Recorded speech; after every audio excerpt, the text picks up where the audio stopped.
नमस्कार। मैं कुलदीप भारद्वाज नमस्कार इंडिया के आज के इस अंक के अंदर आपका हार्दिक अभिनंदन करते हुए कुछ भक्तों के अनुसार अपने एक फोन कॉल से दो देशों का युद्ध रुकवा देने वाले भारत के यशस्वी प्रधानमंत्री श्री नरेंद्र मोदी जी राजस्थान की एक सभा के अंदर कांग्रेस का डब्बा गोल करने का, आगामी चुनावों के अंदर कांग्रेस का डब्बा गोल कर देने का वक्तव्य देते समय किस प्रकार की भाव भंगिमाएं बना रहे हैं, किस प्रकार का इशारा किया जा रहा है, ये अपने आप में एक शर्मनाक विषय है।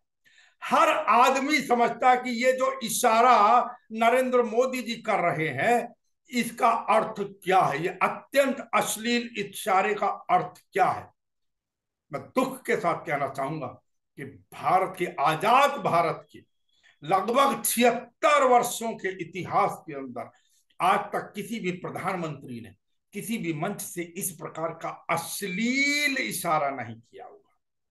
मैं ये भी बेझिझक कह सकता हूं कि आजाद भारत में किसी भी प्रधानमंत्री ने भारत के अंदर 50 करोड़ की गर्लफ्रेंड, जर्सी गाय जैसे शब्दों का प्रयोग नहीं किया होगा।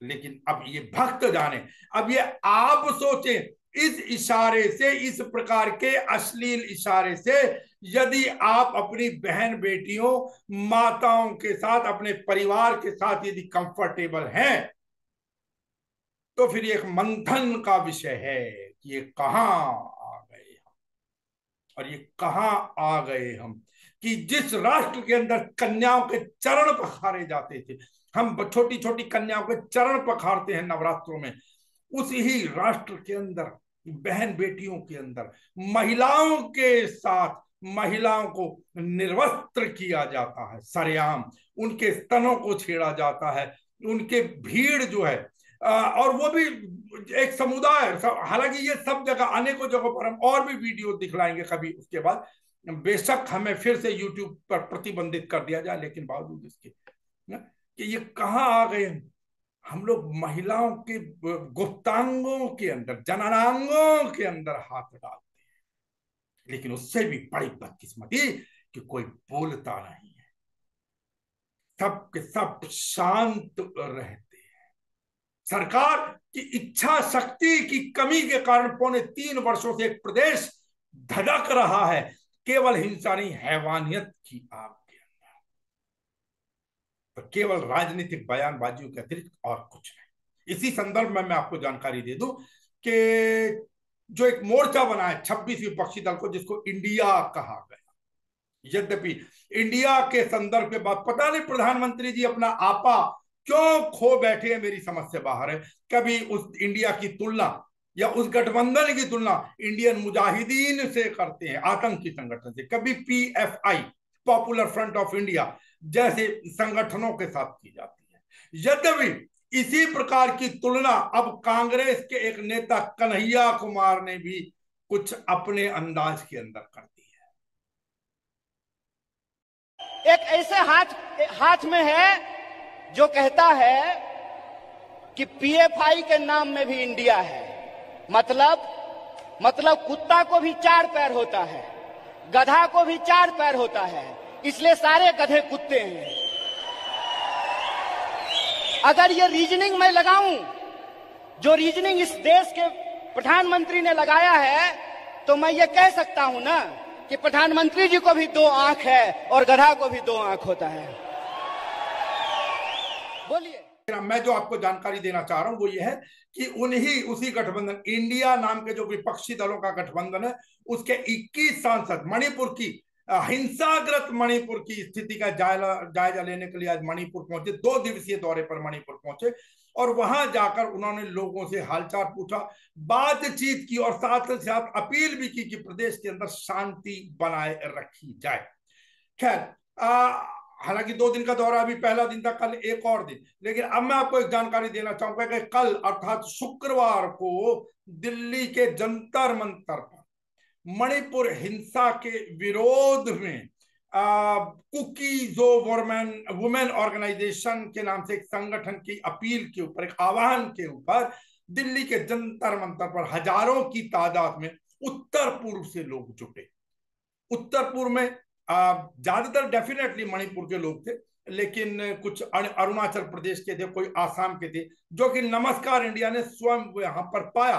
एक अथाह समुद्र था, शांतिपूर्ण धरना प्रदर्शन था। मैं बड़ा स्पष्ट कहूं, बिल्कुल भी रत्ती भर भी उग्रता किसी भी किस्म की नहीं थी, किसी प्रकार की गलत बयानबाजी नहीं थी, किसी प्रकार का कोई राजनीतिक गलत छीटाकशी नहीं थी किसी प्रकार की, ठीक है। लेकिन एक तो दुख का विषय रहा जो हमें लगा कम से कम, वो ये है कि उत्तर पूर्व से तो लोग आए वहां पर, और मैं फिर कहूंगा सैलाब था वहां पर, लेकिन स्थानीय समर्थन लगभग शून्य था। मैं 2 3 4 5 लोगों की बात नहीं कर रहा हूं, इसके अतिरिक्त स्थानीय समर्थन दिल्ली या उसके आसपास के उत्तर भारत के अन्य प्रांतों के लोगों का समर्थन या इस इन लोगों के समर्थन के अंदर कोई नहीं था। ये एक दुख का विषय है।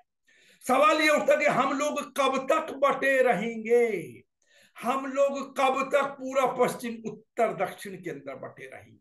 याद कीजिएगा, केवल सत्ता पाने की जो भूख है उसके अंदर कुछ लोग हमें बांटने का प्रयास करते रहेंगे। कोई आरक्षित अनारक्षित वर्ग के अंदर हमें बांटेगा, कोई हिंदू मुस्लिम में बांटेगा, कोई उत्तर दक्षिण पूरा पश्चिम के अंदर बांटेगा। ये सोचना मुझे और आपको होगा साहब। लेकिन गौर कीजिएगा, आज यदि हम इन लोगों के समर्थन में, इन महिलाओं के समर्थन में, ये जो भी हैवानियत हुई, इनके समर्थन में यदि हम लोग नहीं खड़े होते, मैं और आप जो आम आदमी अगर नहीं खड़ा होता, तो गौर कीजिएगा आज वो पीड़ित थे, कल को ये प्रकृति है साहब, ये चक्र है धरती का, ये घूमती है धरती, ये प्रकृति है साहब। कल को ये ऐसी ही हिंसा, ऐसी ही हैवानियत का शिकार मैं और आप, मेरे और आपके परिजन, परिवारजन, बहन बेटियां हो सकती है। हम लोगों को अभी अगर हम नहीं समझे, और नमस्कार इंडिया अपील करेगा उन हैवानों की जो उनकी वीडियो वायरल, वीडियो तो अभी एक आधी वायरल हुई है ना, अनेकों ऐसे लोग हैं जो कि पता होता है उनके परिवारों को भी कि हमारे परिवार के लोग क्या करके आए हैं। उन इन हैवानों की बहन बेटियों, इनके परिजनों, इनके रिश्तेदारों, इनके मित्रों को भी ऐसे लोगों का ना केवल बहिष्कार करना चाहिए, वरन मैं तो कहूं खुलेआम ऐसे लोगों के लिए फांसी की मांग करनी चाहिए। ये लोग समाज में रहने लायक नहीं है दूर तक भी। इन लोगों का केवल बहिष्कार नहीं, इन लोगों को कड़ा से कड़ा दंड मिले तभी कोई संदेश जाएगा, लेकिन बदकिस्मती है। सवाल यह है कि 36 सेकंड के अपने भाषण के अंदर प्रधानमंत्री नरेंद्र मोदी जी ने, वो भी संसद से बाहर, अपने भाषण, अपने वक्तव्य के अंदर 36 सेकंड में उन्होंने गुस्सा तो दिखा दिया, उन्होंने पीड़ा तो दिखा दी, लेकिन कार्यवाही आज तक भी नहीं की। जैसे प्रज्ञा मिश्रा के संदर्भ में उन्होंने कहा था, ठीक इसी प्रकार कहा तो सही, लेकिन राज्य सरकार के ऊपर किसी भी प्रकार की कार्यवाही इस क्षण तक भी नहीं हुई है साहब। ये दुख का विषय है। आप ठीक है, वहां पर मैतेई कुकी का कोई होगा, आपस के अंदर विवाद होगा किसी के, लेकिन आप मुझे बताइए, मैतेई समुदाय जिसको हिंदू समुदाय बताया जाता है, क्या हिंदुत्व को इस प्रकार का कौन सा ऐसा ग्रंथ है जो हमें ये सब कुछ सिखाता? कौन सा ऐसा धार्मिक ग्रंथ है, कौन से हमारे ऐसे पूर्वज जिन्होंने जो हमें इस प्रकार की शिक्षा देते हैं? हृदय विदारक घटना साहब। फिर वही बात, हालांकि बहुत देर की मेहरबान आते आते, लेकिन अगर अब भी नहीं संभले, समझ नहीं आता कि सत्ता की ललक में, सत्ता पाने की चाहत में ये राजनीतिक दल ऐसा खेल क्यों खेलते हैं। और मैं फिर रिपीट करूंगा, केवल मैं कुकी और मैतेई समुदाय की बात नहीं है। अब आप कुछ भी कहिए, कुकी लोग बाहर से आए थे, अरे भैया वो अंग्रेजों से वो 10-5 साल के बाहर से आए हुए लोग नहीं है, सैकड़ों वर्ष पुराने वहां पर लोग हैं, इसी ही हिंदुस्तान का हिस्सा है। मैंने इसी ही जंतर मंतर पर इन्हीं लोगों को, आपको मैं दिखाऊंगा वीडियो भी, मैंने यहीं पर इन लोगों को जन गण मन गाते देखा है। इन्हीं लोगों को अपने संविधान में विश्वास व्यक्त करते मैंने इन लोगों को देखा है, मैंने स्वयं पाया है वहां पर। अपने आप को गौरवान्वित होते, मतलब भारतीय कहकर गौरवान्वित होते महसूस करते हमने देखा है। क्या कहें, हम लोगों को कुछ इस प्रकार बांट दिया गया कि वो हिंदू है, वो मुस्लिम है, ये आरक्षित है, ये अनारक्षित है। एक और मैं कार्यक्रम देख रहा था, उसका वीडियो भी मैं निकाल कर दिखाने का आप लोगों को प्रयास करूंगा किसी प्रकार। उसके अंदर भी जब वो भाषण दे रहे हैं, राजस्थान का एक वीडियो हमारे माननीय प्रधानमंत्री जी का, कि भाई भ्रष्टाचार, राजस्थान भ्रष्टाचार सहन करेगा, राजस्थान नहीं करेगा, दलितों पर अत्याचार सहन करेगा, नहीं करेगा, नहीं होना चाहिए। अरे ये क्यों नहीं कहते मानवता पर अत्याचार सहन, या किसी इंसान पर? आज तो पशुओं के ऊपर अत्याचार सहन नहीं किया जाता साहब। आप दलित आरक्षित अनारक्षित में बांट रहे हैं, क्यों? क्या अत्याचार ब्राह्मणों के ऊपर अत्याचार सहन करेंगे आप? क्या किसी क्षत्रिय के ऊपर अत्याचार सहन करेंगे? क्या किसी वैश्य के ऊपर अत्याचार सहन करेंगे? यदि किसी दलित के ऊपर आप अत्याचार सहन नहीं कर सकते तो नहीं करना चाहिए, मैं स्पष्ट कहता हूं। तो फिर किसी ब्राह्मण, किसी वैश्य, किसी क्षत्रिय के ऊपर ही अत्याचार क्यों सहन करें? क्यों नहीं खुलकर ये भी नारा लगाते, जब आप कहते हैं कि दलित के ऊपर अत्याचार सहन नहीं करेंगे, तो नारा लगाइए कि हम इंसान के ऊपर अत्याचार सहन नहीं करेंगे, हम ब्राह्मण के ऊपर अत्याचार सहन नहीं करेंगे, हम क्षत्रिय के ऊपर अत्याचार सहन नहीं करेंगे, हम वैश्य के ऊपर अत्याचार सहन नहीं करेंगे। आप राष्ट्र के प्रधानमंत्री हैं, किसी समुदाय विशेष के, ये कोई कबीला नहीं है कि किसी कबीले के आप मुखिया हो। एक प्रदेश पौने 3 महीने से जल रहा है, आप दुनिया का विदेशी दौरा कर रहा है, कर्नाटक के अंदर बजरंगबली तक को दांव पर आपने लगवा दिया, क्या रहा? अब किसी की भावनाएं आहत नहीं हुई जब बजरंगबली दांव पर लग गए? और उससे भी बड़ा देखिए, जो केंद्रीय मंत्री है रामदास अठावले साहब, वो कह रहे हैं कि म्यांमार से, जिसको हम बर्मा कहते थे, आतंकियों को भेजकर मणिपुर में हिंसा बरपाई जा रही है या करवाई जा रही है। तो भाई आप किस लिए बैठे हैं, मुझे ये बताइए। वो तो भेज रहे हैं, आप उनका स्वागत करने के लिए बैठे हैं क्या? हमारी फोर्सेस कहां है? एक्शन क्यों नहीं लिया अगर आपको ये सब कुछ पता है?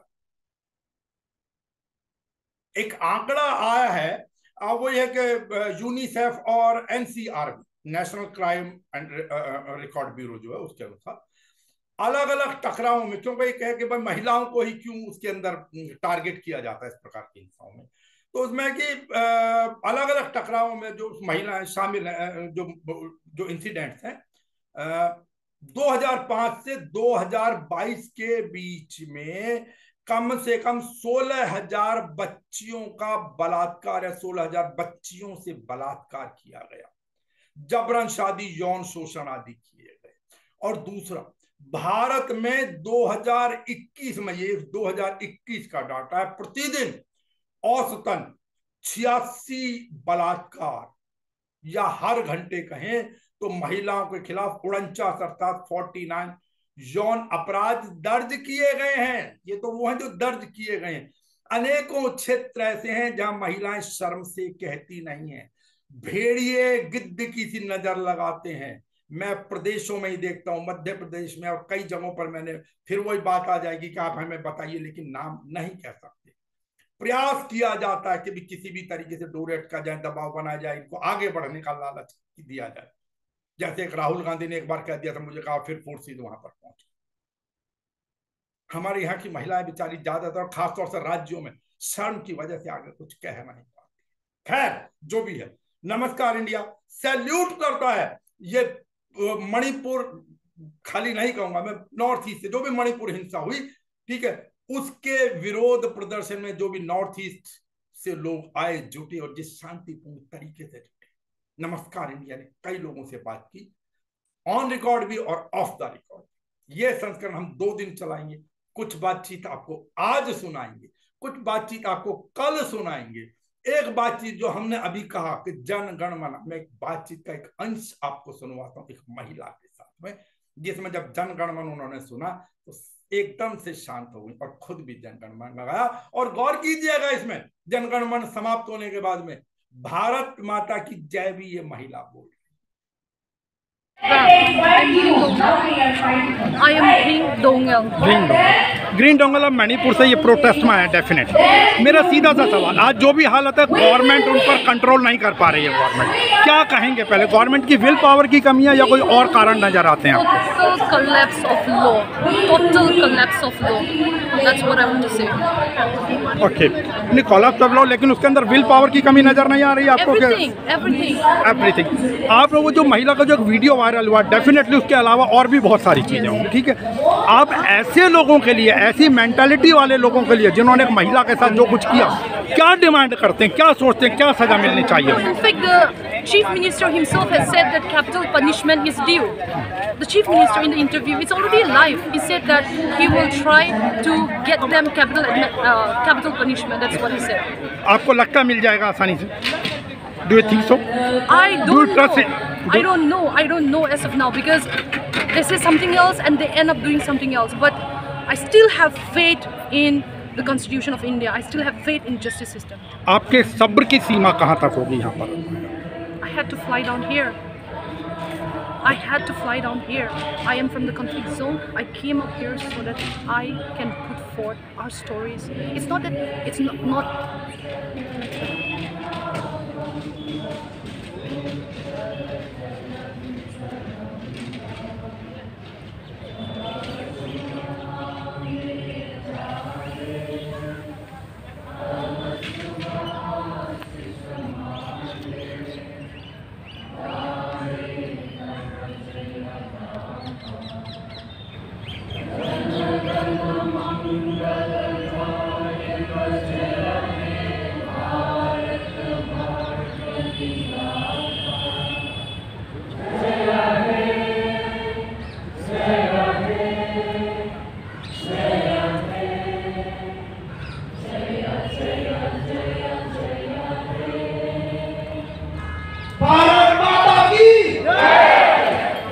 Last question. no. जैसे निर्भया कांड के अंदर We did not complete that question. The one which you asked before, वो complete नहीं हुआ था. मैं वही पूछ रहा था कि आपको यकीन है उनकी विल पावर की वो ऐसा एक्शन ले पाएंगे सीएम वहाँ पे? This is something that time will tell. But he has said, I'm not saying, he has said that capital punishment is due. So I still have faith in the law system and I hope that... आपको अब भी विश्वास है उनके ऊपर, लेकिन 2.5 महीने से हिंसा चल रही है। I didn't say that I believe him. मेरा सवाल था कि आपके सब्र की सीमा कहाँ तक होगी? आज ही आगे इसके बाद अगला कदम क्या सोचते हैं? Separate administration is the only solution and justice delayed is justice denied. That is my position. Yes. आखिरी सवाल, क्या निर्भया केस की तरह इसमें भी आप चाहते हैं, आप लोग मांग करेंगे कि ऐसे अनेकों लोगों को फांसी पर लटकाया जाए जैसे निर्भया केस के अंदर सजा मिली थी? Time will reveal. Because as citizen of India, we have seen time and again that we say something else and the government end up doing something else. So let us just wait and see what would be the result. Thank you. कल आगे का हिस्सा इसी का सुनाएंगे और लोगों से बातचीत भी आपको सुनवाएंगे। बरसात का मौसम है, आई फ्लू फैल रहा है, विशेष रूप से जो बच्चे स्कूल जाते हैं गौर कीजिएगा। अब स्कूल में तो आप रोक नहीं सकते, लेकिन जब घर आए तो अच्छे से उनके हाथ धुलवाएं ताकि वो आंखों को रगड़ लगा पाए। रखें अपने स्वास्थ्य का ध्यान और कार्य स्वीकार। नमस्कार इंडिया का नमस्कार।